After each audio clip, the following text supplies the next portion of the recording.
Anggota DPRD Kota Ambon minta dinas terkait lakukan penertiban bahu jalan.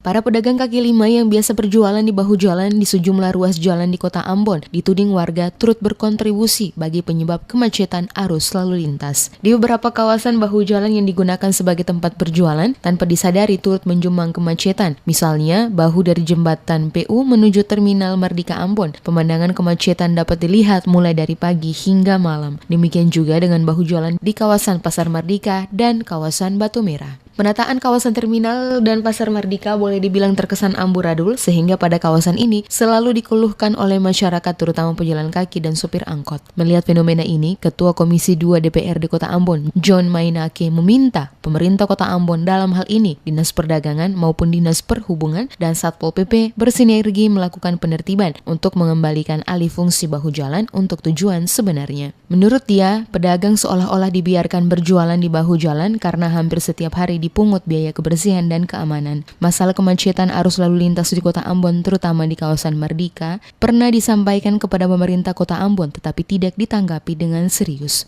Nah, kalau ini tetap tidak ada tindakan tegas, nantinya pada akhirnya juga akan makin parah suasana itu, situasi itu. Bisa saja nanti terjadi seperti di pasar sana. Kalau misalnya kita mentolerir tentang pelaksanaan kegiatan jual menjual di atas trotoar itu.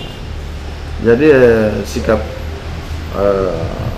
saya selaku pimpinan Komisi 2 itu tadi saya akan koordinasi dengan Disperindak, lalu kemudian minta Disperindak juga dalam kaitan fungsi pengawasan dan melakukan penertiban itu nanti tetap dengan Satpol. Seperti diketahui, meskipun sudah berkali-kali Pemkot Ambon melalui Satpol PP telah melakukan penertiban terhadap puluhan pedagang di Pasar Mardika dan Arumbai yang menggunakan bahu jalan. Penertiban dilakukan karena para pedagang sudah menggunakan bahu jalan untuk berjualan sehingga sering menimbulkan kemacetan di kawasan tersebut. Kendati dilakukan penertiban dan terlihat baik, namun hal itu hanya berlangsung sesaat karena tidak beberapa lama kemudian para pedagang kembali menggunakan bahu jalan untuk tempat berjualan. Diharapkan para pedagang dapat mematuhi aturan dan tidak lagi berjualan di bahu jalan karena ini akan mengganggu aktivitas di areal Mardika.